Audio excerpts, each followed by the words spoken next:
Hello students, welcome to JCE Connect series of lectures. So in previous lecture we have discussed about web buckling, then web crippling, then web buckling strength, web crippling strength.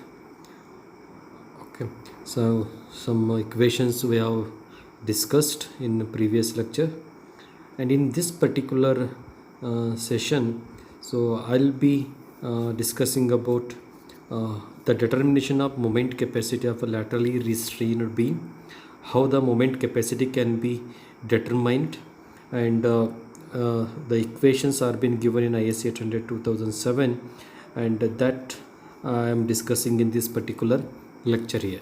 So that is design strength of laterally supported beams, that is determination of moment capacity of laterally restrained beams. So the first case here, if you want to calculate the design that is a moment capacity of a laterally restrained beam, so it is been given in IS 800-2007. If you refer IS 800-2007 page number 52, there they given design of members subjected to bending.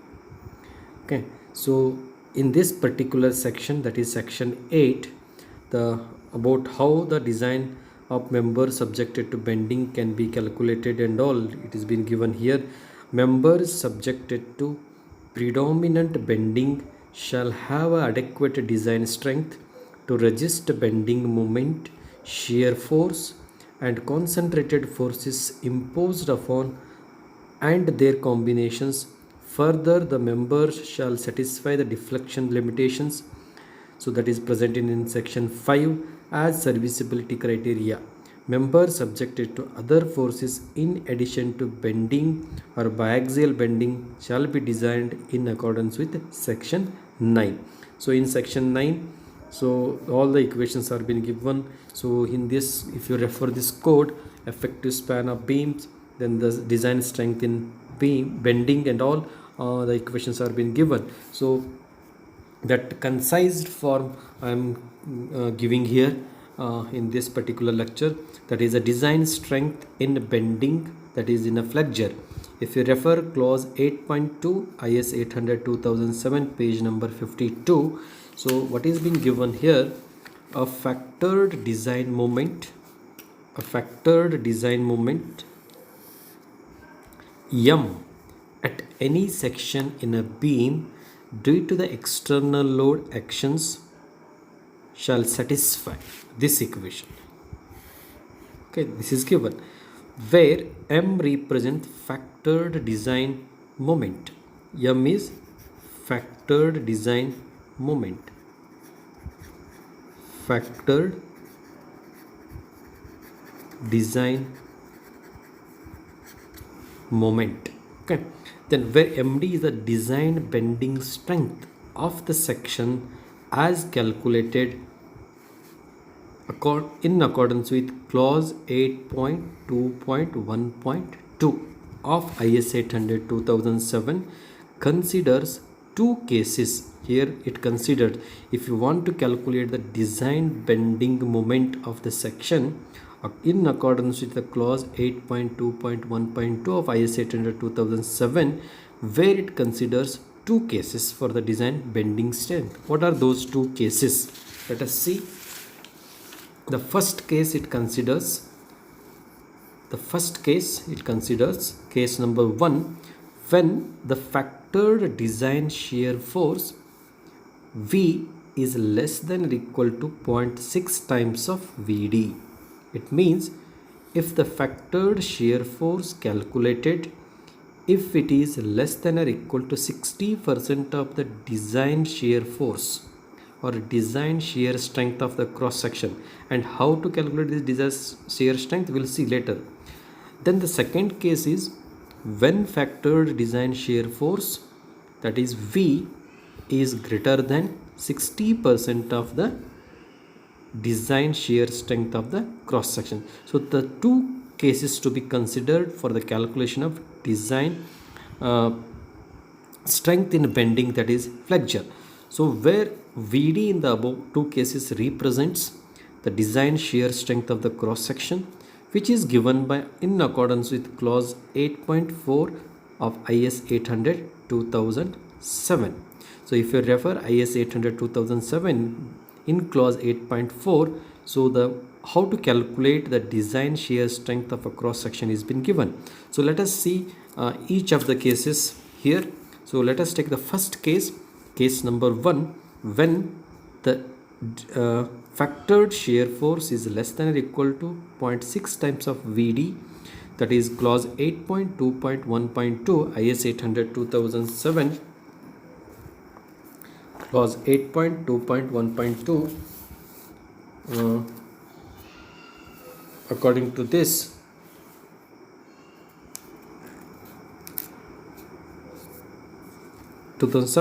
so these sections not susceptible, means if it is the section giving V, that is a factor design shear force, if it is giving, here it is given, look at this in 8.2.1.2, when the factor design shear force does not exceed 0.6 times of VD, where VD is the design shear strength, design shear strength of the cross section.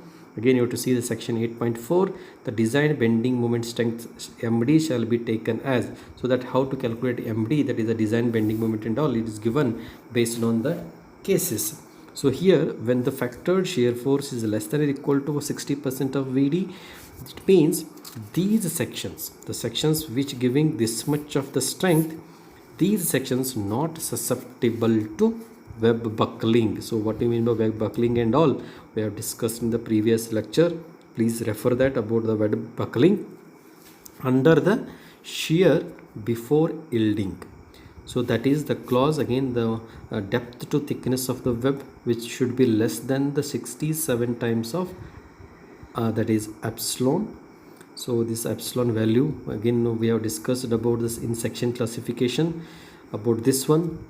Then if V is less than 60% of VD, if suppose while designing, if you are getting the factor shear force less than 60% of VD, then the MD can be calculated, that is a design bending strength in Flexure, that is design bending strength in Flexure, that is beta P ZP into Fy divided by gamma MO, which should be less than 1.2 ZE Fy divided by gamma MO.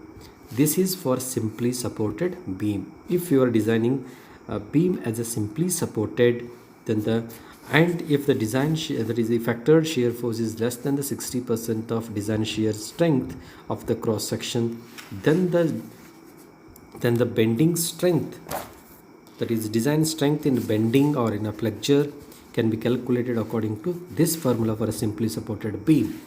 And again one more formula is given, the same formula only, that is a design strength in bending if cantilever beams are using, if it is, this formula is for cantilever beams, that is beta B ZP into Fy divided by gamma MO, which should be less than 1.5 times ZE into Fy by gamma MO. 1.5 the factor of safety, ZE into Fy divided by gamma MO, this formula for the cantilever beam. So for both simply supported as well as cantilever, both same formula, but while checking here we have to take the 1.2 times the ZE into Fy by gamma MO, and for cantilever beams you have to take 1.5 times ZE into Fy by gamma MO, where beta B is 1. You have to take the beta B is 1 for the plastic and compact sections, and beta B equal to ZE by the ratio of elastic section modulus to plastic section modulus for semi-compact section. So what are plastic, what are compact, and what are semi-compact sections? So we have discussed in detail in previous lectures, so please refer that one. So if you want to understand these sections, plastic or a compact or a semi-compact, and please refer the previous lecture. So I have discussed in detail in that sections. So if the plastic and compact sections are being using, then you have to take the beta B is 1, and if you are using the semi-compact sections, ZE by ZP is that is a beta B to be taken the ratio of elastic section modulus to plastic section modulus. Okay, so this is the steps for calculating the bending strength.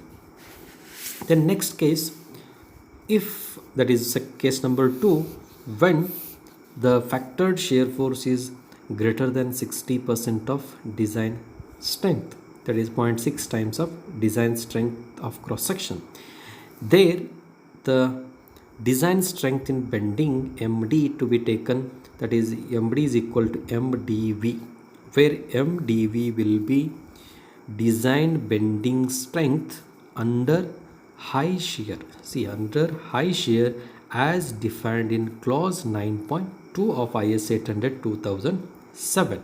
So regarding the high shear, it is been defined in clause 9.2. And again in clause 9.2, they taken the two types of sections. For a first section, that is a first one, they have taken a plastic or a compact section. Plastic or a compact section, if in a beam design or for the beam, if the plastic or compact sections are been using, and these plastic or compact, how you can classify based on the ratios of flange to thickness and depth to thickness of web, you can decide whether the sections are plastic or compact. About this we have discussed again in a previous lecture, so please refer that one.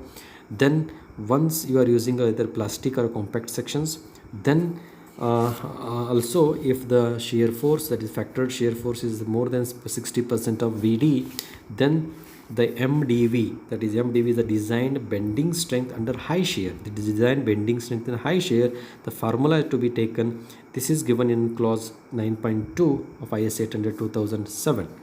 Then MD, that is MD will be MD minus beta into bracket MD minus MFD bracket close, which should be less than or equal to 1.2 into ZE into Fy divided by gamma MO. So this formula to be used to calculate the design bending strength under high shear, where beta to be taken here 2 times of V divided by VD, 2V divided by VD minus 1 whole square. Then where the MD represents the plastic design moment of the whole section, and V represents the factored applied shear force, and the VD represents design shear strength, and MFD represents plastic design strength of area, So just you have to remember only the two cases when the factored shear force is less than VD, and one more is the when the factored shear force is more than 0.6 times of VD. Then according to that you have to apply the formula to get the design strength in bending according to IS 800 2007. So all for these formula, whatever I am discussing here, these all formulas are been given in a code. You have to refer the code for calculation of design bending strength. Then so after this one, the next will be then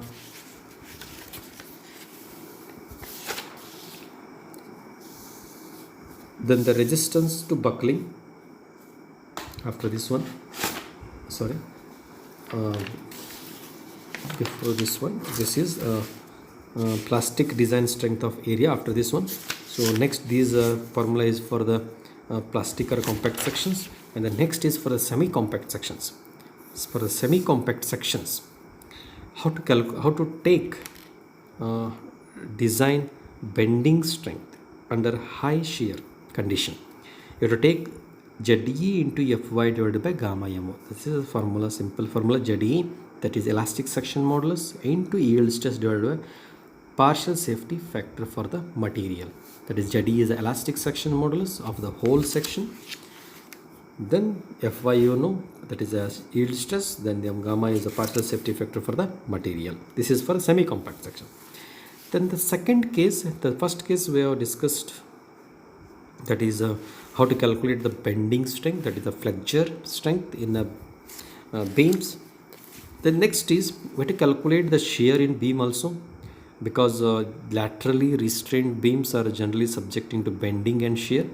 So bending is resisting by the flange sections, and the shear is resisting by the web sections.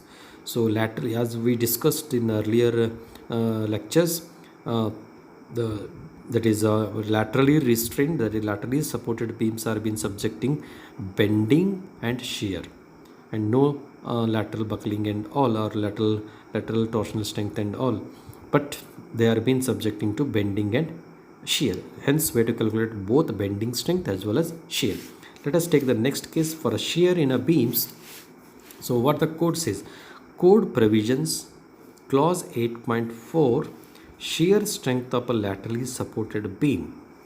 Code provisions according to clause 8.4, shear strength of a laterally supported beam. That is, again, as we know, the shear is resisting by what? Web is resisting the shear. If you take I section, so this web is resisting by shear mainly. So this is okay. Even if you take a channel section, and this is acts as a web, channel section this as a web, so this is resisting by the shear. So to calculate that shear, then for d by tw, this ratio, depth to thickness of the web, it should be less than 67 times of epsilon. Then the factored design shear force V in a beam due to external action shall satisfy. This V should be less than or equal to, that the factored shear force should be less than or equal to design shear strength of the cross section, where the design strength is given by Vn by gamma mu. What is Vn? Vn is the nominal plastic shear resistance. Nominal plastic shear resistance under pure shear is given by Vp. Pure shear is nothing but is Vp. So how to calculate Vp? We'll see next. How to calculate Vp? The Vp can be calculated this formula. That is area in shear into Fyw, where Fyw is the yield strength of the web, divided by root 3. This is the pure shear. Pure shear. Then if you want to calculate the design shear, we have to take the factor of safety, just to divide it by factor of safety. Vd equal to Av, that is the shear area, into yield stress of the web material, divided by root 3 into gamma mu. This is the design shear. So where Fyw in the above equation represents the yield strength of the web, and gamma mu is a partial safety factor against a shear failure given in a table number 5 of IS 800 2007. IS 800 2007. And AV, what it represents? Shear area. And how to take this shear area? If it is a welded section and a hot rolled section, how to calculate? Let us see. So clause 8.4.1. Clause 8.4.1. I'll show you the clause 8.4.1.1 suggests. What it suggests? Clause 8.4.1.1 suggests that the shear area may be calculated as given below. The shear area may be calculated as below. So it is given here. What it is given here? Let's look. I'm showing the code book, page number 59. Page number 59. So this we have discussed the shear, the factored design shear force V in a beam due to external action shall satisfy. V should be less than or equal to Vd, and Vd is the design strength and can be taken design strength nominal shear divided by partial safety factor, where gamma mu is a partial safety factor against a shear failure. Then the nominal shear strength of the cross section Vn may be governed by plastic shear resistance strength of the web as governed by the shear buckling. Then the nominal plastic shear resistance under a pure shear is given by Vn equal to Vp, where Vp is the Av divided by Av into Fyw divided by gamma divided by root 3, where Av is the shear area and Fyw will be yield strength of the web. So how to calculate this AV? The shear area may be calculated as given below for I sections and for the channel sections. Suppose if the major axis bending, if the bending is about the major axis, then for a hot rolled section, it is to be calculated H into TW. For a welded section, it is to be calculated for D into TW. This is for a major. Then next is for a minor axis bending, hot rolled or welded, 2B into TF, thickness of flange. Okay, so these details how to calculate the shear area and all, so in page number 59. So these all given here. Please refer this page number 59. Even for the rectangular hollow sections of uniform thickness, loaded parallel to the depth, loaded parallel to the width, circular hollow tubes for uniform thickness, all here given. So please refer this page of IS 800 2007. So since for the beam sections, generally I section and channel sections will be using if it is a major axis bending.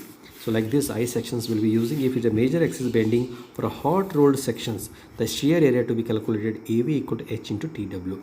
As I said earlier, so the shear is resisting by web.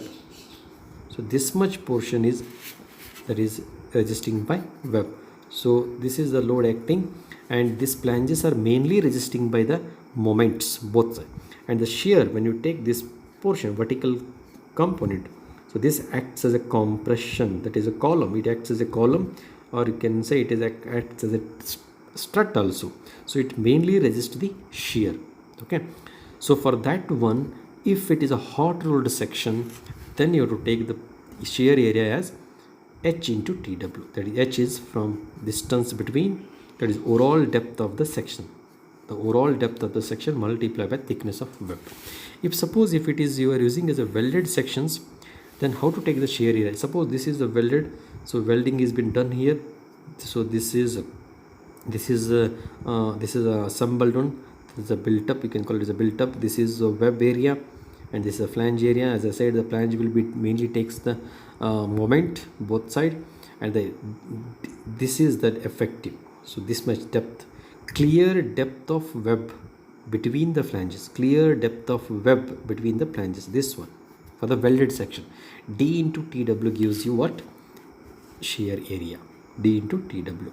Okay, then H is what? Overall depth of the section. D is the clear depth of the web between the flanges.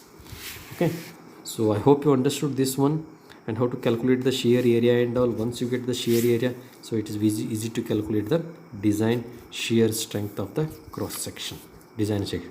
And this AV is whether the hot rolled sections are using or the welded sections are using, depending on, you have to calculate the AV. Then FYW is the yield stress of web, then divided by root 3 into gamma MO. I hope you understood this one. So please go through this one and try to understand this one. Okay, these are the questions. So next is the resistance to shear buckling. Again, you have to refer clause 8.4.2.1 IS 800 2007. Resistance to shear buckling. Because of the shear, sometimes the web may get buckled. So how much is the strength in buckling we need to calculate. So resistance to shear buckling shall be verified as specified when D by TW, this ratio, depth to thickness ratio. And we will take the depth to thickness ratio. So effective depth to be taken to calculate that one, effective depth, because we know how to take the effective depth and all. We have seen in classification of sections, you know. So if suppose this is the I section, if this is the I section, okay, here the root of the fillet will be formed like this. Then the effective depth to be taken from here to here. Okay, so this depth to thickness ratio, this is the thickness of web. So this, if it is more than 67 times of epsilon for a web, without a stiffener, without any stiffness means additional plates just to strengthen this web, otherwise it buckles. So without stiffness, so resistance to shear buckling shall be verified as specified when D by TW is greater than 67 times of epsilon for web without stiffness, and D by TW greater than into bracket. So this is without stiffness. D by TW is greater than 67 epsilon for a web without stiffness, and D by TW if greater than into bracket 67 epsilon root of kV divided by 5.35 for a web with stiffness. Means if you are providing for a web, this is the I section. If you are providing additional stiffness like this for the web for a strengthening purpose, any additional plates or the angle sections anywhere for that one, so this is the formula to be used for the ratio check. D by TW should be greater than 67 epsilon root of kV divided by 5.35 for web with stiffness. What is kV? kV is the shear buckling coefficient as given in clause 8.4.2.2 of IS 800 2007. If refer clause 8.4.2.2 of IS 800 2007, there the values of kVs are been given, and epsilon values root of 250 by Fy. So when you get these all values and substitute here, you will get the resistance to shear buckling. I hope you understood these all steps. So with these steps, so let us we'll solve some problems on this one, and you will understand in better way. Okay, I hope you understood. Please go through these steps and write it down and refer along with these steps. You refer the IS 800 2007, so you will be understanding in a better way. Thank you.